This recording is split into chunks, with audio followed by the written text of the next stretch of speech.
Hello seventh class. हमारे chapter number आगे बढ़ते हुए दिल्ली सल्तनत का विस्तार गैरिसन शहर से साम्राज्य तक। नक्शा दिख रहा होगा आपका। इसमें तरहिंद, सरस्वती, कोराम, लाहौर, नंदाना, बदायूं, कोल, ग्वालियर, अवध, बनारस, लखनौती, ये पुराना नक्शा। 13वीं सदी के प्रारंभिक वर्षों दिल्ली के सुल्तानों का शासन गैरिसनों के निवास के लिए बने मजबूत किलेबंद शहरों से परे नहीं फैला था। शहरों से संबंध लेकिन उससे भीतरी प्रदेशों पर उनका नियंत्रण बड़ा कम था, इसलिए उन्हें आवश्यक सामग्री, रसद आदि के लिए व्यापार करके, लूटमार करके निर्भर रहना। दिल्ली से सुदूर बंगाल और सिंध के गैरिसन शहरों का नियंत्रण। गैरिसन शहर वह होते हैं जहाँ किलेबंद जगह होती है, जहाँ सैनिक रहते हैं। दिल्ली से सुदूर बंगाल और सिंध के गैरिसन शहरों का नियंत्रण बहुत कठिन था। बगावत युद्ध, यहाँ तक कि खराब मौसम से भी संपर्क से नाजुक सूत्र छिन्न भिन्न हो जाते थे।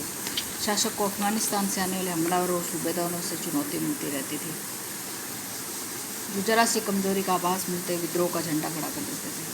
सल्तनत बड़ी मुश्किल से किसी तरह अपने आप को बचाए हुई थी। इसका संस्थापक जो था गयासुद्दीन बलबन के शासनकाल में हुआ और इसका विस्तार अलाउद्दीन खिलजी और मोहम्मद तुगलक के राज्यकाल में। सल्तनत के भीतरी सीमाओं जो अभियान थे, उनका लक्ष्य था गैरिसन शहरों के पृष्ठभूमि में स्थित भीतरी क्षेत्रों की स्थिति को मजबूत करना।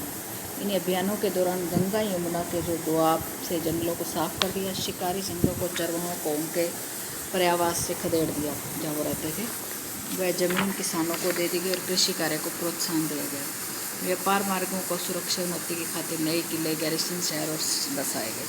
दूसरा विस्तार सल्तनत की बाहरी सीमा पर अलाउद्दीन खिलजी के शासनकाल में दक्षिण भारत को लक्ष्य करके सैनिक अभियान शुरू किए गए। ये नक्शे में दिख रहा है आपको।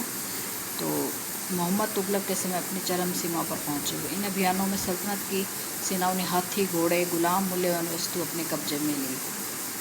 दिल्ली सल्तनत की सेनाओं की शुरुआत अपेक्षाकृत कमज़ोर थी, मगर 150 वर्ष बाद मोहम्मद तुगलक के राज्यकाल के अंत में इस महाद्वीप का एक विशाल क्षेत्र इसके युद्ध अभियान के अंतर्गत इसके शत्रुओं की सेनाओं को परास्त किया, शहरों पर कब्जा किया और सूबेदार और प्रशासक मौके में फैसला सुनाते थे, किसानों को कर वसूलते थे।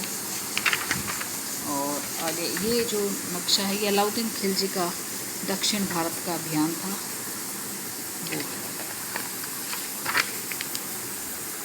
ये आपको मस्जिद के एक चित्र दिख रहा है। 12वीं सदी के आखिरी दशक में कुव्वत अल इस्लाम मस्जिद है, मीनारें हैं। जामा मस्जिद दिल्ली के सुल्तानों द्वारा बनाए गए सबसे पहले शहर में स्थित है। इतिहास में शहर को दिल्ली एक पुराना शहर कहा गया। इस मस्जिद का इल्तुतमिश अलाउद्दीन खिलजी ने विस्तार किया। मीनार 3 सुल्तानों कुतुबुद्दीन ऐबक, इल्तुतमिश, फिरोज शाह तुगलक द्वारा बनाई गई थी। नीचे आपको दिख रहा है ये बेगमपुरी मस्जिद है। मोहम्मद तुगलक के राज्यकाल में दिल्ली में उसकी राजधानी जो है, जहाँ पना विश्व की शरण स्थल की मुख्य मस्जिद के तौर पर बनाई गई थी। मस्जिद ये अरबी भाषा का शब्द होता है। मस्जिद का क्या अर्थ होता है? जिसका अर्थ है ऐसा स्थान जहाँ मुसलमान अल्लाह की आराधना, सजदा, घुटने टेक कर। जामा मस्जिद वह मस्जिद होती है जिसमें अनेक मुसलमान एक साथ पढ़ते हैं नमाज की रस्म के लिए सारे नमाजियों में से सबसे अधिक सम्मानित विद्वान पुरुष को इमाम के रूप में चुना जाता है। इमाम शुक्रवार की नमाज के दौरान खुतबा भी देता है, इसको धर्मोपदेश कहते हैं। नमाज के दौरान मुसलमान मक्का की तरफ मुँह करके खड़े होते हैं। भारत में मक्का पश्चिम की ओर पड़ता है। मक्का की ओर दिशा को किबला कहा जाता है। दिल्ली के सुल्तानों ने सारे उपमहाद्वीप के अनेक शहरों में मस्जिदें बनवाई। इसके उनके मुसलमान और इस्लाम के रक्षक होने का दावे को बल मिलता है। समान आचार संहिता और आस्था का पालन करने वाले श्रद्धालुओं के परस्पर एक समुदाय से जुड़े होने का बोध उत्पन्न करने में मस्जिद सहायक थी।